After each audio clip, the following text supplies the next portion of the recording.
Ram Ram to everybody joining this session.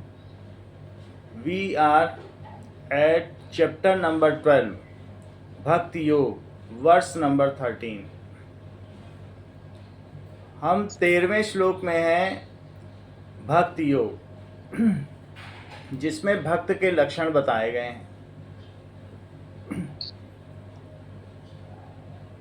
तो अगले 5 श्लोकों में भक्त के जो लक्षण बताए गए हैं, 39 लक्षण भगवान ने बताए। भगवान कृष्ण ने कहा कि चाहे अभ्यास योग से कर ले, चाहे और सांख्य योग से कर ले, या फिर कर्म योग से कर ले, किसी भी तरीके से जो साधक है मेरी उपासना कर सकता है और उसको वही पद प्राप्त होता है। तो जो भगवान का भक्त हो जाता है, जिसको सिद्धि प्राप्त हो जाती है, जो सिद्ध साधक हो जाता है, उसके क्या लक्षण? पहले अध्याय 2 में ज्ञान योगी के लक्षण बताए, अध्याय 14 में भी गुणातीत के लक्षण बताए। लेकिन जो भक्त के लक्षण हैं, वे लक्षण तो विलक्षण ही हैं, क्योंकि जो भगवान का प्रिय है, भगवान जिसे सबसे अधिक प्यार करते हैं, वो तो उनका भक्त ही है। तो फिर उसके लक्षण कैसे होंगे? तो इसमें ऐसे कई नए लक्षण हैं जो गुणातीत में भी नहीं हैं और जो ज्ञान योगी में भी नहीं है। तो भक्त से लक्षण जो 39 लक्षण 39 लक्षण बताए हैं, वो अपने आप में अलग ही हैं। श्लोक संख्या 13। अद्वेष्टा सर्वभूतानां मैत्र करुणेव च निर्ममो निरहंकारः सम दुख सुख क्षमी। अद्वेष्टा सर्वभूतानां, मेरा भक्त जो सिद्ध भक्त है वो अद्वेष्टा होता है, किसी से द्वेष नहीं करता। सर्वभूतानां, अद्वेष्टा, वो द्वेष किसी से नहीं करता। द्वेष किससे किया जाता है? जो हमारे आदर सत्कार मान बढ़ाई इन सब में बाधा उत्पन्न करे, हमारे धन प्राप्त करने में बाधा उत्पन्न करे, एक तो द्वेष उससे होता है। और दूसरा ऐसा भी होता है जो अनिष्ट से हमारा सहयोग कराए, हमारा नुकसान चाहे। एक तो हमको अच्छा न पाने दे तो भी द्वेष पैदा होता है कि हमें तरक्की नहीं करने दे रहा है। और दूसरा कुछ ऐसे भी होते हैं जो तामस गुण के कारण हमारा नुकसान चाहते हैं, तो उससे भी द्वेष पैदा होता है। लेकिन जो साधक है, जो सिद्ध साधक है, उसके अनुकूल या प्रतिकूल कोई भी व्यवहार करे तो उन दोनों ही स्थितियों में उसमें किंचित मात्र भी उसके प्रति द्वेष नहीं होता। तो ऐसा भगवान का सिद्ध भक्त होता है, दैट इज अद्वेष्टा सर्वभूतानां। राजा अम्बरीश ने दुर्वासा ऋषि को आदर सत्कार दिया, लेकिन किसी बात पर वो नाराज हो गए, तो फिर उन्होंने शाप दे दिया। तो इससे भगवान को अच्छा नहीं लगा कि भगवान विष्णु को कि देखो हमारे भक्त को, राजा अम्बरीश को इन्होंने शाप दे दिया। तो उनका सुदर्शन चक्र दुर्वासा ऋषि के पीछे भागा। दुर्वासा जी सबके पास गए, शिव जी के पास गए, ब्रह्मा जी के पास गए, लेकिन बाद में उनको लोगों ने बताया कि जिसको आपने शाप दिया है ये उन्हीं के परम प्रिय भगवान का भेजा हुआ सुदर्शन चक्र है, तो आप उन्हीं के पास जाइए, अगर वो माफ़ कर दें तो चक्र वापस लौट जाएगा। राजा अम्बरीश ने कहा हमने तो आपके लिए अच्छा ही चाहा है, हम क्यों बुरा चाहेंगे? यद्यपि आपने हमको शाप दिया तो भी कृपा करके दिया। तो अद्वेष्टा सर्वभूतानां, भगवान का सिद्ध भक्त निज प्रभुमय देखई जगत कहिसन करहि विरोध। वो तो अपने प्रभुमय जगत देखता है। अगर हम किसी से द्वेष करते हैं तो उतना हिस्सा हम भगवान की बनाई हुई सृष्टि है और हम उसमें खोट निकालने लगे, किसी को नापसंद करने लगे। ये तो ऐसे ही हुआ कि जैसे हमने अपने शरीर के किसी अंग को नापसंद करें कि इस हिस्से को हटा दो। द्वेष किससे किया जाता है?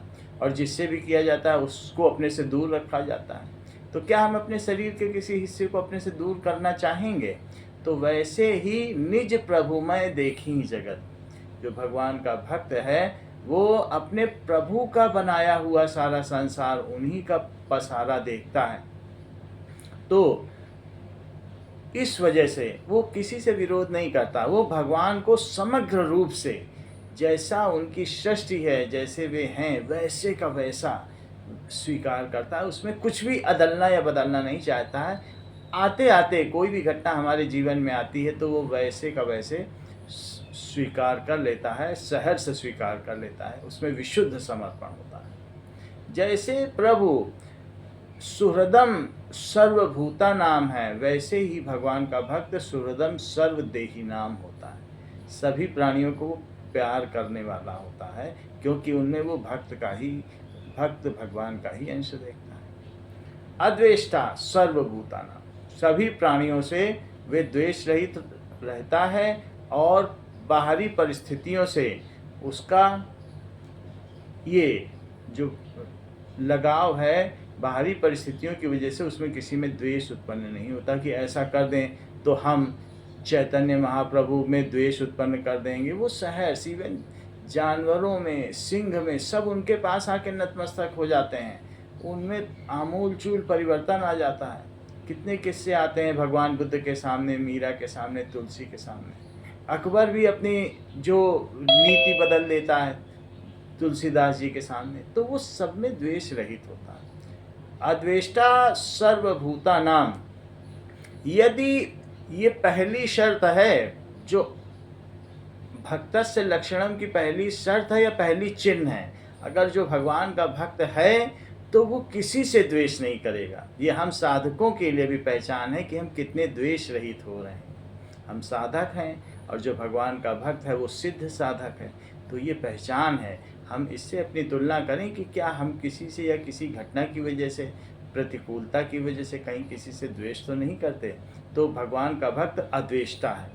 मैत्रा करुणेव च, उसमें मैत्री और करुणा का भाव आता है। तो अगले दो गुण क्या है? पहला तो अद्वेष्टा हो गया, दूसरा मैत्रा करुणेव च,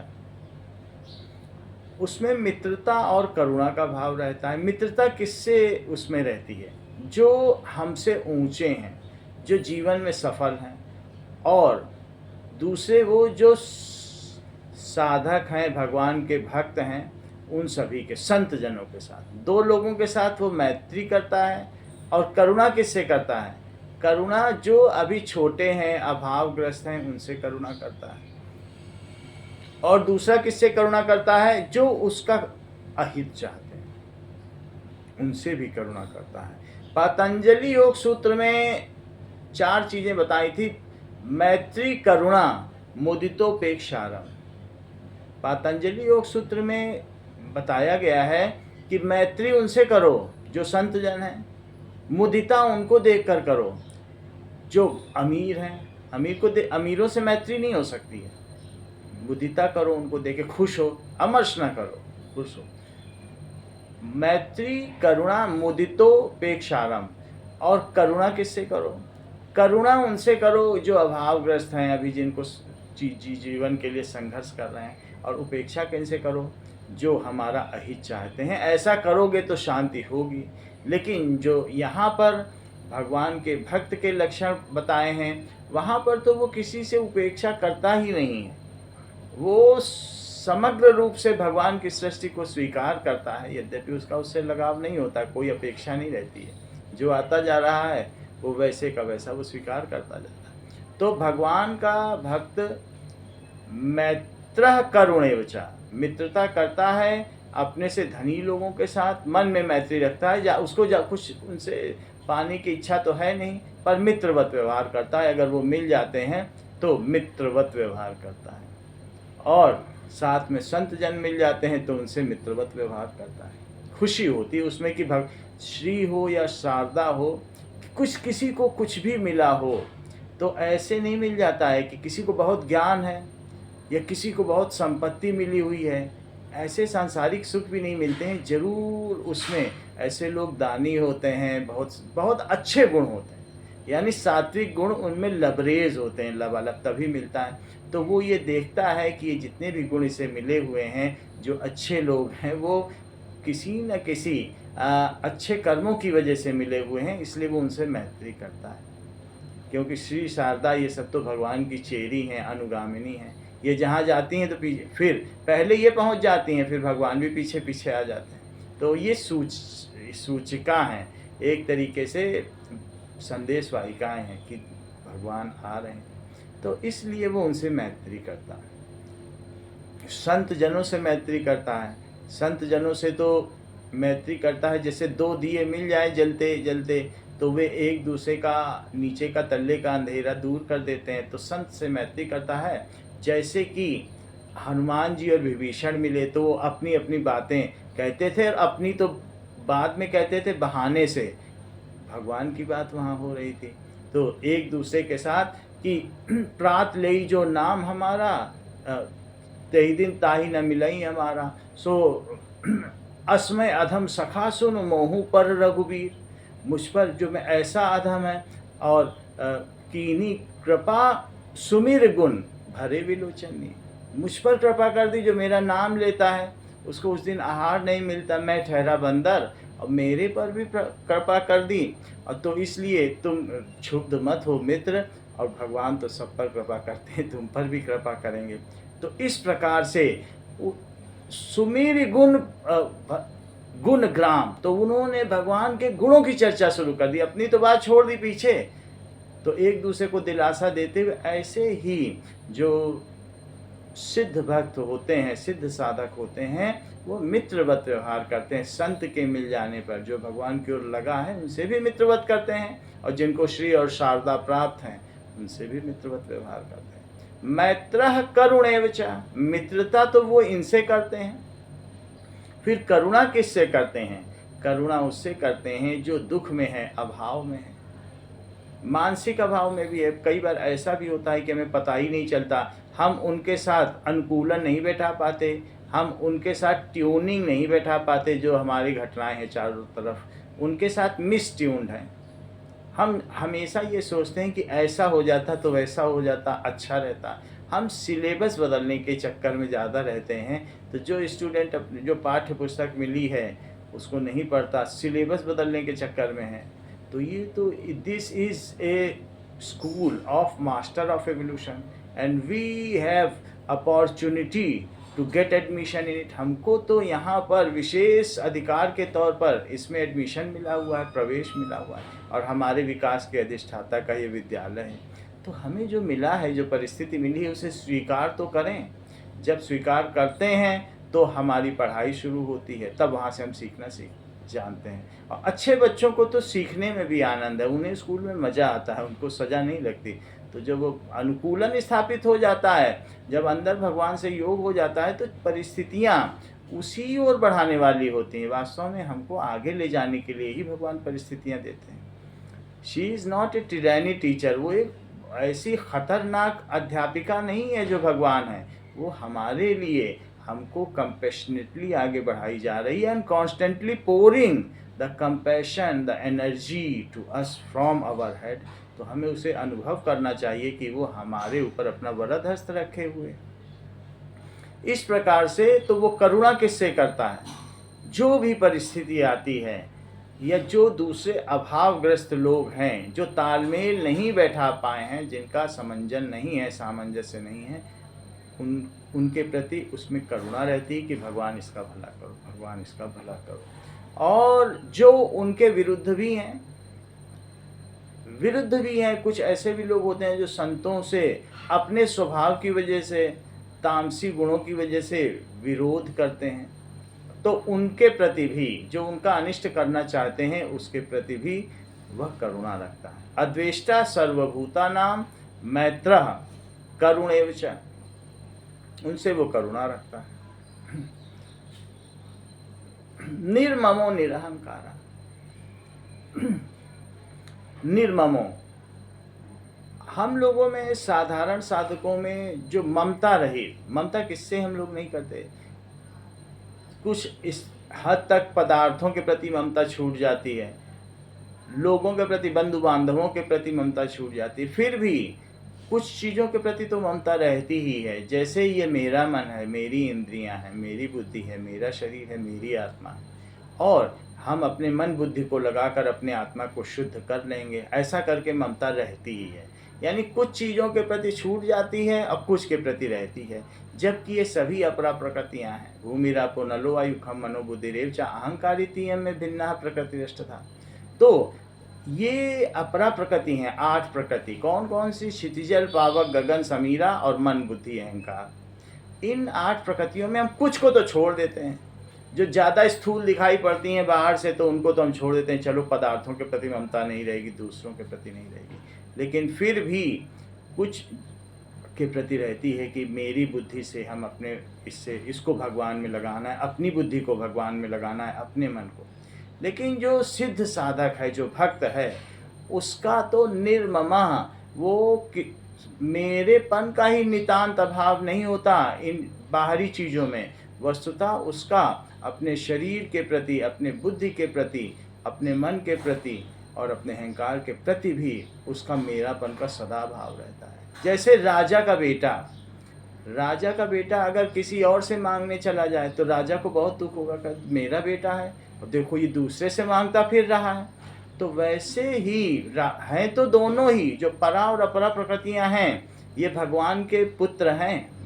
लेकिन इसमें भी अपरियमितस्त्वन्याम प्रकृतिम विधि में पराम जीवभूताम महाबाहो ये यदम धारिते जगत। लेकिन इसके विपरीत में, इन अपरा प्रकृतियों के विपरीत में जो परा प्रकृति है, जो आत्मा है, तो ये 2 भगवान के पुत्र हैं, एक परा प्रकृति और एक अपरा प्रकृति। लेकिन इसमें जो आत्मा है, प्रकृति विधि में पराम, जो परा प्रकृति, परा जो परमात्मा से जुड़ी हुई, ऐसे जान लीजिए। तो परा जो परमात्मा से जुड़ी हुई कौन है? आत्मा।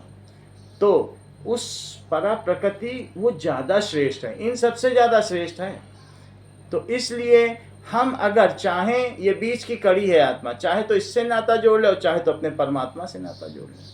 तो आत्मा को चाहिए कि वो औरों से मांगने की अपेक्षा अपने परम पिता परमात्मा की ओर अपने को अर्पित कर दे।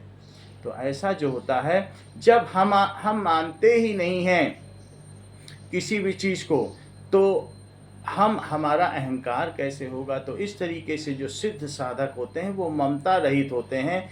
पदार्थों में भी ममता संसार से बांधने वाली होती है, इसी तरह संबंधियों में भी ममता संसार से बांधती है, और भूमि, इसके अलावा जो दूसरे शरीर, इंद्रियां, इन सब से। तो इंद्रियाणि पराणि याहु इंद्रियेभ्यः परम मनः मनसस्तु परा बुद्धि यो बुद्धि परतस्तु सा। सबसे श्रेष्ठ तो आत्मा ही है।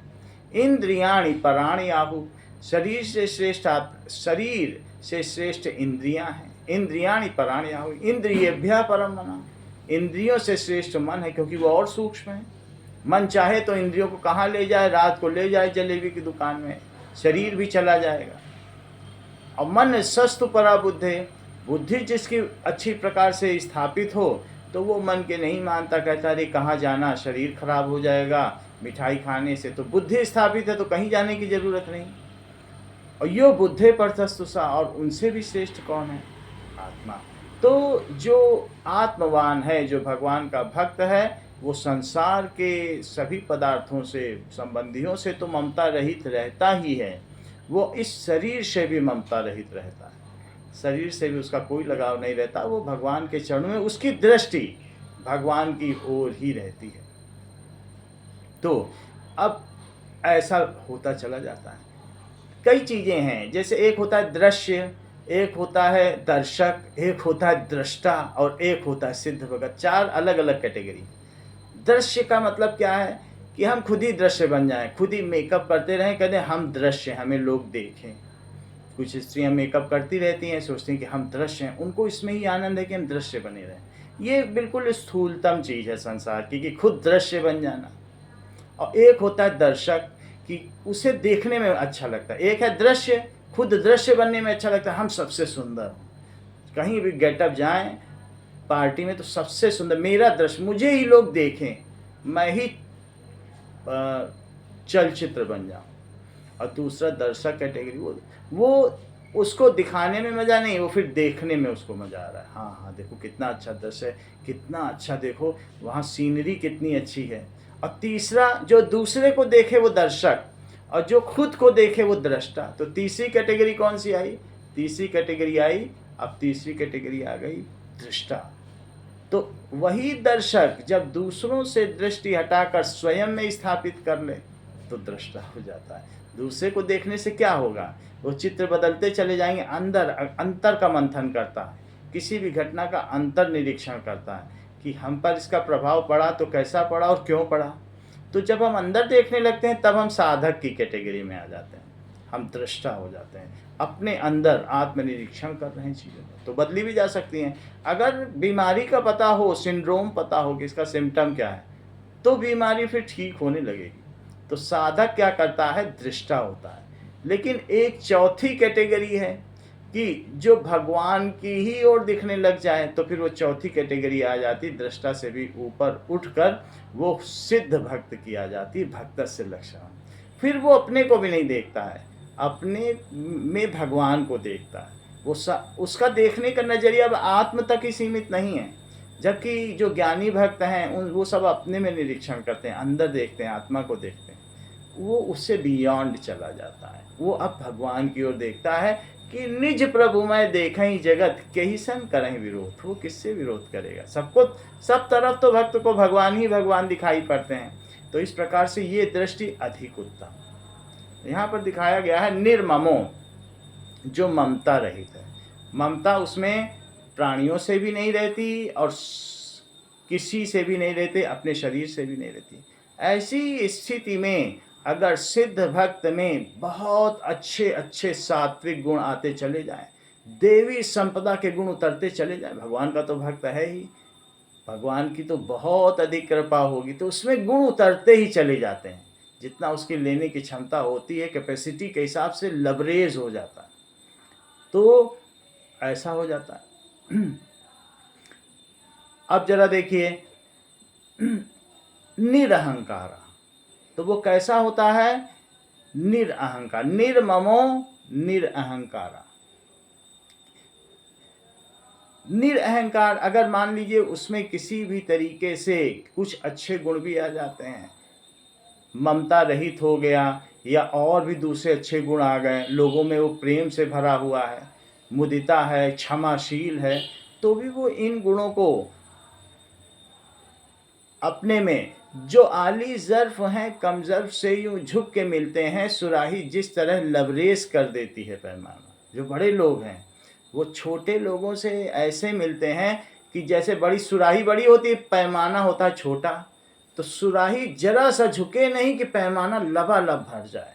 तो वास्तव में जो सिद्ध भक्त होते हैं, उनकी संगत में कोई आता है तो वो खूब खुश हो जाता है कि अरे हमको तो भर दिया इन्होंने। जिसमें अहंकार होगा वो क्या भर पाएगा। तो जैसे सुराही झुकी और उसने पैमाने को लबरेज कर दिया, भर डाला। तो जो भगवान की दी हुई चीज़ है उसके थ्रू जो उसके पास आता है, वहाँ से तो बह के आ ही रहा है भक्त के पास, और वहाँ से बहते बहते जो उसकी संगत में बैठता है वहाँ पहुँच जाता है। उसमें अहंकार इस बात का नहीं रहता कि ये मेरे गुण हैं। वो दैवी संपदा मानता है, दैवी संपदा के लक्षण मानता है कि भगवान का दिया शरीर भगवान का ही है, मैंपना तो उसमें रहता ही नहीं है। और जब मैंपना का नितांत अभाव रहेगा तो मैं से वो किसे जोड़ेगा, सब तो भगवान ही भगवान है। जब मीरा और गोविंद बैठते हैं तो वहाँ गोविंद ही गोविंद होते हैं, वहाँ फिर मीरा नहीं रहती। वो द्वैतवाद होते हुए भी वो वहाँ अद्वैतवाद है, क्योंकि दो रहते ही नहीं, मीरा खो जाती हैं। ये भी एक उच्च श्रेणी का समर्पण है, जहाँ पर समर्पण करने वाले में कर्ता का समर्पण कर्ता का ही लोप हो जाता है। There is complete omission of the submitter. जो सबमिट कर रहा है, अपने को समर्पित कर रहा है, वो ही चला जाए, समाप्त हो जाए, तो वो वैसी स्थिति है भक्त की। वहाँ भक्त रहता ही नहीं है। कहाँ मीरा रहती हैं, कहाँ तुलसी रहते हैं, सिर्फ राम राम रह जाते हैं। तो ऐसे में अहंकार को किसके साथ जोड़ा जाए, उसके अच्छे गुणों को वो किससे जोड़े। तो वो हर चीज़, चाहे स्वयं हो चाहे बाहरी चीज़ हो, सबको तो वो भगवान मानता है। तो इस प्रकार से उसमें अहंकार का नितांत अभाव हो जाता है। न दिव्य अलौकिक गुण होने पर भी वो उसे अपना मानता ही नहीं। यहाँ तक कि उसके प्रति कोई अपनी आभार भी व्यक्त करता है तो वो उसे पानी पर की लकीर है, उससे भी अभिमान नहीं होता। वो इधर उधर देखता है, कहीं और किसी की तो बड़ाई नहीं कर रहे हैं, तो वो वहाँ उसको सहजता नहीं लगती कि ये तो सब भगवान का है, इससे अच्छा हमारी बड़ाई से अच्छा भगवान की बड़ाई करें। तो अद्वेष्टा सर्वभूता नाम मैत्रः करुणेव च, तो उसमें मैत्री रहती है, करुणा रहती है, अद्वेष्टा रहती है, वो सब में द्वेष रहित है। इसके अलावा निर्ममो निरहंकारा, वो सब में ममता रहित है, सबके साथ सब कुछ करेगा, प्रेम से भरा हुआ है, करुणा भी है, लेकिन ममता रहित है, मेरे पने के अभाव से करेगा। हमारा बच्चा और दूसरे का बच्चा अगर दौड़ते हुए आ जाए तो माँ कई बार क्या करती है कि अगर उसके हाथ में 2 अमरूद हैं तो वो थोड़ा ऐसे हाथ घुमा के दे देगी, अपने बच्चे को बड़ा मिले और छोटे को, दूसरे के बच्चे को छोटा। ये बायस्ड है, ये पक्षपात हम में हो सकता है, लेकिन वो ऐसा ममता रहित होता है भगवान का भक्त, वो सीधे हाथ से अमरूद देगा, किसी को बड़ा मिले किसी को छोटा, कोई दिक्कत नहीं। तो वो ममता रहित है, उसमें ये सब बातें नहीं होती। तो वो संबंधियों से, शरीर से, स्वयं के लिए भी नहीं कि अपने लिए ज़्यादा बचाने, दूसरे शरीर से भी ममता नहीं। और फिर सभी गुणों को वो दैवी संपदा के लक्षण समझता है, और भगवान को ही अगर हम दे दें कि हमारे शरीर में क्रिया करो, तो वो जो भक्त होता है, सिद्ध भक्त, तो भगवान को अर्पित है। वो अपनी खुद की चेष्टाओं से खुद को शोधित नहीं करता, वो भगवान को अर्पित हो जाता है। यही हमारी भी साधना है, हम लोगों की भक्ति मार्ग की साधना है। तो हमें अधिक से अधिक भगवान को अर्पित होता है, फिर उनके द्वारा जो किया काम रहता है उसमें फिर किसी भी प्रकार के अहंकार होने की ऐसी संभावना नहीं रहती है। तो निर्ममो निरहंकार, ना उसमें ममता रहती है ना अहंकार रहता है। इसलिए सम दुख सुखा क्षमी, सम दुख सुखा, सुख और दुख में वो सम रहता है। तो अगर हमको जो हमारे शरीर के लिए सुख देने वाली हैं उनके साथ हम अनुकूलन स्थापित करना चाहते हैं कि ये ले लो, ये रख लो, ये रख लो, फिर आराम रहेगा, और जो चीज़ें हमें दुख देती हैं उनके साथ हम वियोग भी चाहते हैं, ये ना आए तो अच्छा है, देखो ये ऐसे उल्टे पुल्टे बातें करते हैं, ना आए तो अच्छा है, ये चीज़ ना आए, बारिश ना आए, ऐसा हम लोग सोचते हैं। प्रतिकूल से वियोग और अनुकूल से संयोग, ऐसा होने पे हमेशा हमें सुख आता है। अब अनुकूल से ही वियोग हो जाए और प्रतिकूल से संयोग हो जाए तो दुख आता है। लेकिन जो भगवान का भक्त है, सिद्ध भक्त है, वो इन दोनों परिस्थितियों का भान तो करता है, ऐसा नहीं है कि उसमें इनको समझने की योग्यता नहीं होती है। तो अंदर इसके जो अवचेतन मन में सभी संसूचनाएं बाहर से जाती हैं, जो कि उद्दीपक हैं बाहर के। उद्दीपक का मतलब अग्नि हो गया, धूप, पानी, सर्दी, गर्मी, ये उद्दीपक हैं। तो उनसे वो सूचनाएं ग्रहण करके मस्तिष्क को पहुंचा रही हैं हमारी नसें, लेकिन फिर भी उसमें ऐसा होने की वजह से भी विचलित नहीं होता, वो एक समान रहता है। तंतु के मध्य में बैठा हुआ वो तंतु के अंतिम सिरों को देखता है, और इस वजह से उसको इक्विलिब्रियम, उसको कैसा कहा जाता है, संतुष्टा सत्तम योगी, वो साम्यावस्था में स्थित है, जहाँ से सुख भी बराबर दिखे और दुख भी बराबर दिखे, ऐसी जगह पर बैठा, देखता दोनों को है, लेकिन वो किसी एक की ओर बायस्ड नहीं कि सुख की तरफ चला जाए। जो दृष्टि सुख को देखती है वह भी अधूरी है, जो दुख को देखती है वह भी अधूरी है, और जो सुख और दुख दोनों में भगवान का मंगलमय विधान देखती है वो दृष्टि पूरी है। सुख भी मिलता चला जाए, अगर हमको सुख ही सुख मिलता चला जाए, सोफा अच्छे से अच्छा नरम सोफा, तो हमारे अंदर आराम को अनुभव करने की योग्यता ही समाप्त हो जाएगी। जब हम कांटों पे, कंकड़ों पे सोते हैं तब जाकर सोफे में आनंद पाने की योग्यता आती है। तो ये जो संसार है, जो शरीर है, ये संतुलन का नाम है, ये मध्य में स्थित है। जैसे कि एक पेंडुलम, एक सरल लोलक को धागे में लटका दो तो वो इधर भी जाएगा, इधर भी जाएगा, और इस तरीके से बराबर जाएगा। तो वैसे ही हम अपने शरीर में बराबर मात्रा में सुख और दुख अनुभव कर सकते हैं। अगर कोई कहते हैं हम ज़्यादा सुख अनुभव करते हैं, तो ज़्यादा नहीं कोई कर सकता। अगर हमको 1 लाख रुपए पाने में खुशी हो रही है, तो जितनी खुशी हो रही है उसी 1 लाख के गंवाने में उतना ही दुख भी होगा। ऐसा नहीं हो सकता कि हमें पाने में तो खुशी हो रही है और गंवाने में दुख ना हो, ऐसा नहीं होता है। अगर जिसे खुशी भी नहीं हो रही है 1 लाख पाने में, फिर उसे गंवाने में दुख भी नहीं होगा। ये संतुलन का नाम, यही जीवन है। तो लेकिन जो सिद्ध साधक होता है तो वो इन बाहरी परिस्थितियों से अप्रभावित रहता है। सुख दुख समय कृत्वा लाभा लाभा जया जयो ततो युद्धाय युज्यस्व नैवं पापम अवाप्स्यसि। तो हे अर्जुन, अगर तू युद्ध करे तो वहां पर सुख और दुख छोड़कर कि इससे सुख होगा परिणाम से मत जोड़, समय कृत्वा लाभ अलाभ इससे फायदा क्या होगा ये मत सोच, जया जयो जय और पराजय कि मेरी जीत होगी कि हार होगी, लाभा लाभो जय ततु युद्धायुज्यस्व।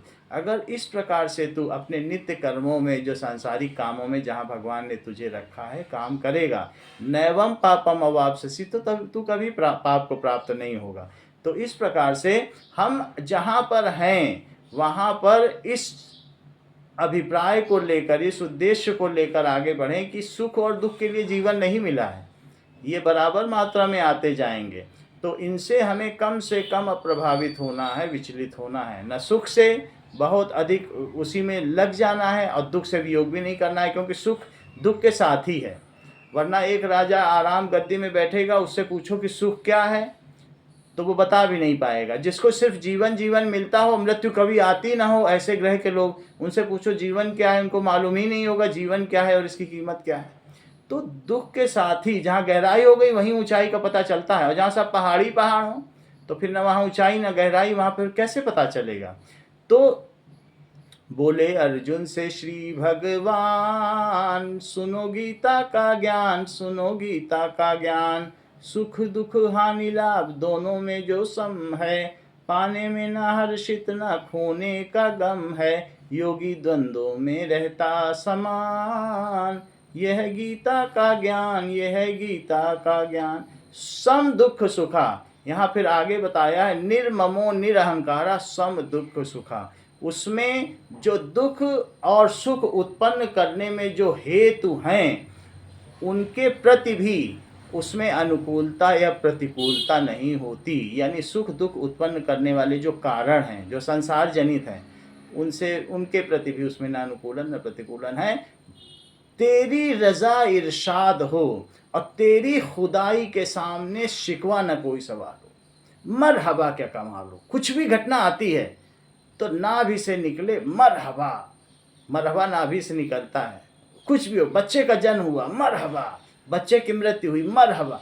बाहर की घटनाओं से वो ऐसा दर्शक बन जाए चित्र में कि कोई अगर अच्छी एक्टिंग कर रहा है मरने की भी, शाहरुख खान वाह क्या एक्टिंग है, और शाहरुख खान के जन्म की भी एक्टिंग वाह क्या, वो आनंद उठा रहा है, वो उसको बिल्कुल ऐसे देख रहा है जैसे कोई पटकथा चल रही हो, वो उसको रंगमंच देख रहा है, वो उसमें इन्वॉल्व ही नहीं हो रहा। जो सिद्ध भक्त है वो इस घटनाक्रम में इन्वॉल्व नहीं होता, ये उसको टूर पर भेजा गया। ऐसा लगता है कि जैसे भगवान ने यहाँ भेजा कि जाओ नज़ारा देख के आओ संसार हमारा कैसा चला। वो वहाँ पर किसी के साथ इन्वॉल्व नहीं होता, ये मेरा बच्चा ये तेरा बच्चा। वही लोग इंडोनेशिया में भी मर रहे हैं, लेकिन हम सुबह चाय सिप करके टीवी देखते हैं, वही घर पे मर जाए तो चाय सिप करना छोड़ दें। हमें ममता है, हम अलग अलग नज़रिए से देखते हैं, नहीं तो लाखों लोग आज भी मरे हैं इंडोनेशिया में, कौन किसको देखता है। लेकिन फिर भी जो सिद्ध भक्त है उसके लिए वो अनुकूलन या प्रतिकूलन से बिल्कुल वो ठेकेदार बन के नहीं आया है।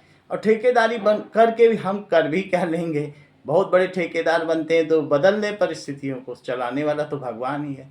तो वो पूरी तरीके से ट्यून्ड है, मिस ट्यून कभी होता ही नहीं, ट्यून्ड है और सब में आनंद उठाता है। भगवान की परिस्थितियों का ध्यान रखता है कि ये सब ये भगवान का दिया हुआ है, उसी हिसाब से वो चलाता रहता है। श्री राम।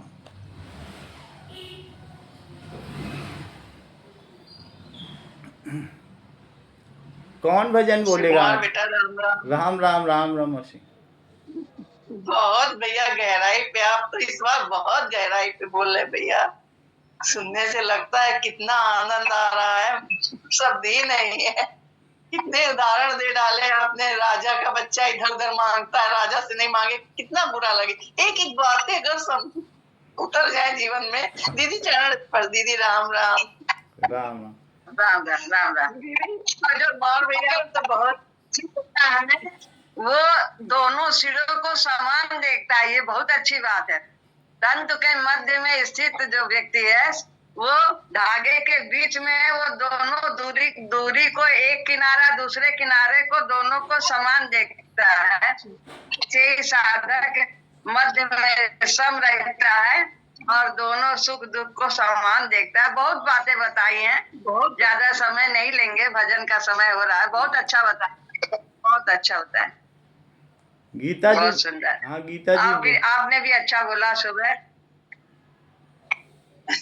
दीदी गीता जी, आपका सुन लेते हैं, पहले आपका चला लेते हैं, सुन लेते हैं, एक दिन पहले भी और सुबह भी, फिर देख ले नकल उतारने की कोशिश गीता जी करते हैं बस। भजन गाइए। हाँ, तुमने अच्छी कर दी है दादी कुसुम माहेश्वरी ने, उसे अच्छा डिटेल में समझाया, बहुत अच्छा। हाँ बहुत समझाती, वो तो बहुत अच्छा समझाती हैं, बहुत सुंदर। भजन कौन भजन गा रहा है? बोलना है, हमको बोलना है। हाँ आप बोलिए, भजन गाइए। श्री राम मुझे अपनी शरण में ले लो राम, ले लो राम, मुझे अपनी शरण में ले लो राम, ले लो राम। लोचन मन में जगह न हो यदि, लोचन मन में जगह न हो यदि, जुगल चरण में ले लो राम, जुगल चरण में ले लो राम, मुझे अपनी शरण में ले लो राम, ले लो राम। राम तुम्हारे जगमग जग में, जगमग मेरे पाँव पड़त हैं। राम तुम्हारे जगमग जग में, जगमग मेरे पाँव पड़ते हैं। गिरने लगूं तो बाँह पकड़ लो, गिर जाऊं तो उठा लो राम, गिर जाऊं तो उठा लो राम। मुझे अपनी शरण में ले लो राम, ले लो राम। तुमने लाखों पापीता हारे, मेरे पार क्यों बाजी हारे। मेरे पास नहीं पुण्य की पूंजी, पद पूजन में ले लो राम, पद पूजन में ले लो राम। मुझे अपनी शरण में ले लो राम, ले लो राम। हम आए प्रभु शरण तिहारी, पाहि पाहि प्रणतार तिहारी। हम आए प्रभु शरण तिहारी, पाहि पाहि प्रणतार तिहारी। अन पायनी मोहे भक्ति दे कर, परम धाम में ले लो राम, परम धाम में ले लो राम। मुझे अपनी शरण में ले लो राम, ले लो राम।